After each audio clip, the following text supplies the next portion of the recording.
हरे कृष्णा हरे रामा। आपका दिन शुभ हो, मंगलमय हो, यही प्रभु जी से प्रार्थना है। आप जानते होंगे हम नियमित रूप से पौष महीने में सुनी जाने वाली कथाओं का रसवादन कर रहे हैं। उसी कड़ी में आज सर्वश्रेष्ठ रूप से हम पौष महीने के सोमवार सुनी जाने वाली कथा और साथ के साथ जो हम सभी श्रवण कर रहे हैं पद्म पुराण के उत्तरखंड की पौष महीने में सुनी जाने वाली श्री नारायण की कथा, उन सभी का रसवादन करते हैं। आइए आरंभ करते हैं। सबसे पहले आज है एकादशी। यह दिन आपके लिए सफल हो, यही प्रभु जी से प्रार्थना है। अगर आप 15 तारीख को व्रत कर रहे हैं तो 16 दिसंबर मंगलवार सुबह 7:05 से 9:11 के आसपास अपना व्रत खोल लीजिएगा। आज का दिन बहुत शुभ और श्रेष्ठ है, क्योंकि आज शुभ चौघड़िया की बात करें तो सुबह 7:06 से 8:24 के आसपास रहने वाला है। इसके साथ साथ अमृत के चौघड़िया की बात करें तो यह है सबसे श्रेष्ठ रूप में हमें लाभ चौघड़िया के साथ 2:51 से 4:09 के आसपास मिल रहा है। साथ के साथ इस दिन राहुकाल का अशुभ समय, कोई नए कार्य की शुरुआत ना करें। राहु और पितृदोष की मुक्ति के लिए या राहु से संबंधित कोई उपाय किए जाए तो राहु काल में खूब शुभ फल देते हैं। तो राहु काल का समय सुबह 8:24 से 9:43 के आसपास हो रहा है। इसके साथ साथ अभिजीत मुहूर्त अर्थात हर कार्य की जीत का समय दोपहर में 12 बजे से लेकर 12:43 के आसपास हो रहा है, जो कि अति उत्तम रूप में जाना जाएगा। आज सूर्य उदय का समय 7:04 है। सूर्यास्त का समय 5:29 के आसपास हो रहा है। यह था सर्वश्रेष्ठ आज के दिन शुभ और अशुभ समय की जानकारी। आइए महादेव की सुंदर कथा का सबसे पहले रसवादन कर लेते हैं। कथा अनुसार एक बहुत धनवान साहूकार था। उसके घर में अन्न धन की कोई कमी नहीं थी। बस उसके जीवन में बस एक ही दुख था, क्योंकि उसको कोई एक पुत्र नहीं है। वह इसी चिंता में दिन रात दुखी रहा करता था। वह पुत्र की कामना के लिए प्रति सोमवार को शिव जी का व्रत और पूजन किया करता था और शाम को शिव मंदिर में जाकर शिव जी के सामने दीपक जलाया करता था। जिससे उसके इस भक्ति भाव को देखकर एक समय श्री पार्वती जी ने शिव जी महाराज से कहा, महाराज यह साहूकार आपका अनन्य भक्त है और सदैव आपके व्रत पूजन पाठन बड़ी श्रद्धा से करता है। इसकी मनोकामना आपको पूर्ण करनी चाहिए। शिव जी ने कहा, हे पार्वती, यह संसार कर्म क्षेत्र है। जैसा किसान खेत में बीज बोता है वैसा ही फल काटता है, उसी तरह इस संसार में प्राणी जैसा कर्म करते हैं वैसा फल भोगते हैं। पार्वती जी ने अत्यंत आग्रह कर कहा, महाराज जब यह आपका अनन्य भक्त है तो इसको किसी प्रकार का दुख नहीं होना चाहिए। आपको अवश्य ही इसका दुख दूर करना चाहिए, क्योंकि आप सदैव अपने भक्तों पर दयालु हैं और उनके दुखों को दूर करते हैं। यदि आप ऐसा नहीं करेंगे तो मनुष्य आपकी सेवा और व्रत क्यों करेंगे। पार्वती जी का ऐसा आग्रह देख शिव जी महाराज कहने लगे, हे पार्वती, इसके कोई पुत्र नहीं है, इसी चिंता में यह बहुत दुखी रहता है। इसके भाग्य में पुत्र न होने पर भी मैं इसको पुत्र प्राप्ति का वरदान देता हूँ, किंतु वह पुत्र केवल 12 वर्ष तक ही जीवित रहेगा। इसके पश्चात वह मृत्यु को प्राप्त हो जाएगा। इससे अधिक मैं और कुछ इसके लिए नहीं कह सकता हूँ। यह सब बातें साहूकार सुन रहा था। इससे उसको न तो प्रसन्नता हुई और न ही कोई दुख हुआ।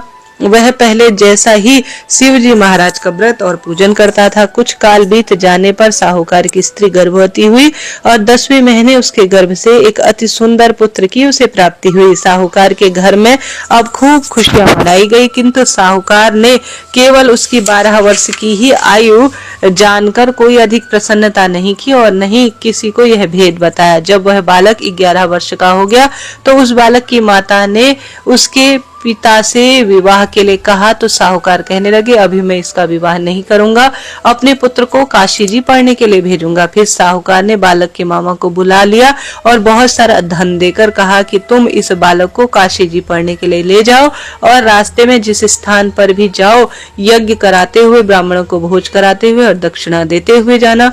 वह दोनों मामा भांजे यज्ञ करते और ब्राह्मणों को भोजन कराते, दक्षिणा देते जाते रहते थे।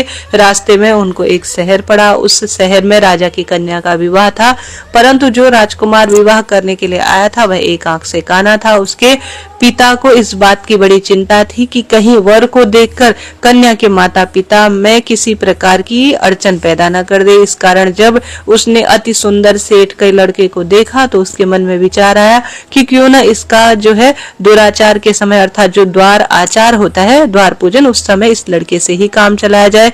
ऐसा विचार करके वर के पिता ने उस लड़के और उस मामा को यह बात बताई तो वह राजी हो गए। फिर उस लड़के को वर के कपड़े पहनाए, घोड़ी पर चढ़ाकर दरवाजे पर ले गए और सब कार्य प्रसन्नता पूर्ण हो गया। फिर वर के पिता ने सोचा कि यदि विवाह कार्य भी इस लड़के से करा लिया जाए तो क्या बुराई है। ऐसा विचार करके और उसके मामा से यह विचार किया, यदि आप फेरों के समय और कन्यादान का भी काम कर देंगे तो आपकी बड़ी कृपा और जो है बहुत मेहरबानी होगी। इसके बाद बदले में मैं आपको बहुत सारा धन दूंगा। तो उन्होंने स्वीकार कर लिया। विवाह कार्य भी बहुत जल्दी सुंदर रूप में संपन्न हो गया, परंतु जिस समय लड़का जाने लगा उसी समय राजकुमारी की चुनरी के पल्ले पर लिख दिया कि तेरा विवाह तो मेरे साथ हुआ है, परंतु जिस राजकुमार के साथ तुम्हें भेज देंगे वह एक आंख से काना है। मैं काशी जी पढ़ने जा रहा हूँ। लड़के के जाने के पश्चात राजकुमारी ने अपनी चुनरी पर ऐसा लिखा हुआ पाया तो उसने काने राजकुमार से जाने से मना कर दिया और कहा कि यह मेरा पति नहीं है। मेरा विवाह जिसके साथ हुआ है वह अभी विवाह हुआ है, वह काशी पढ़ने गया है। राजकुमारी के माता पिता ने अपनी कन्या को विदा नहीं किया और बारात वापस चली गई। उधर सेठ का लड़का, उसका मामा काशी जी पढ़ने गए। वहां जाकर उन्होंने यज्ञ करना और लड़के को पढ़ाना शुरू किया। जब लड़के की आयु 12 वर्ष की हो गई तो उस दिन यज्ञ, हवन, पूजन पाठन का काम रखा गया। लड़के ने अपने मामा से कहा, मामा जी आज मेरी तबीयत कुछ ठीक नहीं है। मामा ने कहा अंदर जाकर सो जाओ। लड़का अंदर जाकर सो गया और थोड़ी देर में उसके प्राण निकल गए। जब उसके मामा ने आकर देखा तो वह मृत पड़ा है और उनको बड़ा दुख हुआ और वह सोचने लगा कि अभी रोना पीटना शुरू कर दूंगा तो यज्ञ का कार्य अधूरा रह जाएगा। अतः उसने जल्दी से यज्ञ का कार्य समाप्त कर ब्राह्मणों के जाने के बाद रोना पीटना आरंभ किया। संयोगवश उसी समय शिव पार्वती जी उधर से जा रहे थे। जब उन्होंने जोर जोर से रोने की आवाज सुनी तो पार्वती जी कहने लगी, महाराज कोई दुखिया रो रहा है, इसके कष्ट दूर कीजिए। जब शिव पार्वती ने पास जाकर देखा तो वहां एक लड़का मृत पड़ा है। पार्वती जी कहने लगी, महाराज यह तो उसी सेठ का लड़का है जो आपके वरदान से हुआ है। शिव जी कहने लगे, हे पार्वती इसकी आयु इतनी ही थी, यह भोग चुका। तब पार्वती जी ने कहा, हे महाराज इस बालक को और आयु दे दो, नहीं तो इसके माता पिता तड़प तड़प कर मर जाएंगे। पार्वती जी के बार बार आग्रह करने पर शिव जी ने उसको जीवन दान दे दिया और शिव जी महाराज की कृपा से लड़का जीवित हो उठा। शिव पार्वती कैलाश की ओर चले गए। प्रिय श्रोताजनों, शिक्षा पूर्ण होने पर वह लड़का और मामा उसी प्रकार यज्ञ करते, ब्राह्मणों को भोजन कराते हुए, ब्राह्मण दक्षिणा देते हुए अपने घर की ओर चल दिए। रास्ते में उसी शहर में आए जहां उसका विवाह हुआ था। वहां पर आकर उन्होंने यज्ञ आरंभ कर दिया तो उस लड़के के ससुर ने उसको पहचान लिया और अपने महल में ले गए और बड़ी खातिरदारी की, साथ ही बहुत सारा दास दासियों सहित आदर पूर्वक धन संपदा देकर लड़की और जमाई को विदा किया। जब वह शहर के निकट आए तो मामा ने कहा, मैं पहले घर जाकर खबर देकर आता हूँ। जब उस लड़के का मामा घर पहुंचा तो लड़के माता पिता छत पर बैठे हुए थे और उन्होंने प्रण लिया था, हमारा पुत्र सकुशल लौट आया तो हम राजी खुशी नीचे आ जाएंगे, नहीं तो यहीं पर से कूद कर गिर कर अपने प्राण त्याग देंगे। इतने में उस लड़के के मामा ने आकर यह समाचार दिया कि आपका पुत्र आ गया है तो उनको विश्वास नहीं आया। उसके मामा ने शपथ पूर्वक कहा कि आपका पुत्र अपनी पत्नी के साथ बहुत सारा धन लेकर आया है। तो सेठ ने आनंद के साथ उनका स्वागत किया और बड़ी प्रसन्नता के साथ रहने के लिए कहा। इसी तरह से जो भी इस व्रत को धारण करता है पहले तो संतान की प्राप्ति होती है, संतान के रोग कटते हैं, दुख दारिद्रता का अंत होता है और साथ के साथ शिवलोक में स्थान प्राप्त होता है और साथ के साथ जीवन में खुशियां सदा सर्वदा बनी रहती हैं और सौभाग्य मां पार्वती और महादेव की कृपा से निश्चित रूप से मिल ही जाता है। अंत में सदा शिवलोक में उस व्यक्ति को स्थान प्राप्त होता है। बोलिए हर हर महादेव, जय शिव शंभू। प्रिय श्रोताजनों, इस तरह से यह सोमवार व्रत कथा है। अब हम सभी नियमित रूप से पौष महीने का महत्व, पौष महीने में सुनी जाने वाली कथाएं का रसवादन कर रहे हैं। आप जानते होंगे यह कथाएं पद्म पुराण के उत्तरखंड में वर्णित है, जो कि श्री नारायण से जुड़ी हुई है। हम सभी इसका नियमित श्रवण कर रहे हैं, आप भी इसमें सम्मिलित हैं। आपका धन्यवाद और आभार। आज जो श्री नारायण बता रहे हैं वह बता रहे हैं श्रीमद् भगवद गीता के जुड़ी हुई कथाएं, छठे अध्याय का महत्व, इसका क्या फल मिलता है। तो आज श्रवण करते हैं गीता के छठे अध्याय के महत्व का अद्भुत श्रवण। तब भगवान जी कहते हैं, सुमुखी, अब मैं छठे अध्याय का महत्व बतलाता हूँ, जिसे सुनने वाले मनुष्य के लिए मुक्ति कर लतर हो जाती है। गोदावरी नदी के तट पर प्रतिष्ठानपुर अर्थात पैठण नामक एक विशाल नगर है, जहां मैं पिपलेश्वर के नाम से विख्यात रहता हूँ। उस नगर में जानश्रुति नामक एक राजा रहते थे, जो भूमंडल की प्रजा को अत्यंत प्रिय थे। उनका नाम मार्तंड मंडल के प्रचंड तेज के समान जान पड़ता था। प्रतिदिन होने वाले उनके यज्ञ के धुएं से नंदनवन के कल्प वृक्ष इस प्रकार काले हो गए थे, मानो राजा की असाधारण दानशीलता देखकर वह लज्जित हो गए हैं। उनके यज्ञ में प्राप्त पुरोडाशट के रस आदन से सदा आसक्त होने के कारण देवता लोग कभी प्रतिष्ठानपुर को छोड़कर बाहर नहीं जाते थे। उनके दान के समय छोड़े हुए जल की धार प्रताप रूपी तेज और यज्ञ के धूमों से पुष्ट होकर मेघ ठीक से समय पर वर्षा करते थे। उस राजा के शासन काल में इतियों अर्थात खेती में होने वाले 6 प्रकार के उपद्रवों के लिए कहीं थोड़ा सा भी स्थान नहीं मिलता था और अच्छी नीतियों का सर्वत्र प्रसार होता था। वे बावली, कुएं, पोखरे खुदवाने के बहाने मानो प्रतिदिन धरती के भीतर की निधियों का अवलोकन करते थे। एक समय राजा के दान, जप, यज्ञ और प्रजापालक से संतुष्ट होकर स्वर्ग के देवता उन्हें वर देने के लिए आए। वह कमल नाल के समान उज्जवल हंसों का रूप धारण कर अपनी पाखें हिलाए हुए आकाश मार्ग से चलने लगे। बड़ी उतावली के साथ उड़ते हुए वह सभी हंस परस्पर बातचीत करते हुए जा रहे थे। उनमें से भद्राशव आदि 2-3 हंस वेग से उड़कर आगे निकल आए। तब पीछे वाले हंसों ने आगे जाने को संबोधित करते हुए कहा, अरे भाई भद्रश्राव, तुम लोग वेग से चलकर आगे क्यों हो गए? यह मार्ग बड़ा सुगम है, इनमें हम सबको साथ मिलकर चलना चाहिए। क्या तुम्हें दिखाई नहीं देता? यह सामने ही पुष्य मूर्ति महाराज जानश्रुता तेज पुंज अत्यंत स्पष्ट रूप से प्रकाशमान हो रहा है। उस तेज से भस्म होने की आशंका है, अतः सावधान होकर चलना चाहिए। पीछे वाले हंसों के वचन सुनकर आगे वाले हंस हंस पड़े और उच्च स्वर से बोले, बातों की अवहेलना करते हुए बोले, अरे भाई, क्या इस राजा जान श्रुता तेज ब्रह्मवादी आत्मा रैकव्य के तेज से भी अधिक तीव्र है? हंसों की यह बात सुनकर राजा जान श्रुति अपने ऊंचे महल की छत से उतर गए और सुखपूर्वक आसन पर विराजमान हो गए। अपने सारथी को बुलाकर बोले, आओ महाराज, रैकव्यों यहाँ से ले आओ। राजा यह अमृत के समान वचन सुनकर मह नामक सारथी प्रसन्नता प्रकट करते हुए नगर से बाहर निकला। सबसे पहले उसने मुक्तिदायिनी काशीपुरी की यात्रा की, जहाँ जगत के स्वामी भगवान विश्वनाथ मनुष्यों को उपदेश दिया करते थे। उनके बाद में वह गया क्षेत्र में पहुंचा, जहां प्रफुल्ल नेत्रों वाले भगवान गदाधर संपूर्ण लोकों का उद्धार करने के लिए निवास करते थे। इसके उपरांत नाना तीर्थों में भ्रमण करते हुए सारथी पापनाशिनी मथुरापुरी में रह गया। वह भगवान श्री कृष्ण का आदि स्थान है, जो परम महान और मोक्ष देने वाला है। वेद और शास्त्रों में वह तीर्थ त्रिभुवनपति भगवान गोविंद के अवसर स्थान के नाम से प्रसिद्ध था। नाना देवता और ब्रह्मर्षि उसका सेवन करते थे। मथुरा नगर अर्थात कालिंदी यमुना के किनारे शोभा पाता था। उसकी आकृति अर्धचंद्र के समान प्रतीत होती थी।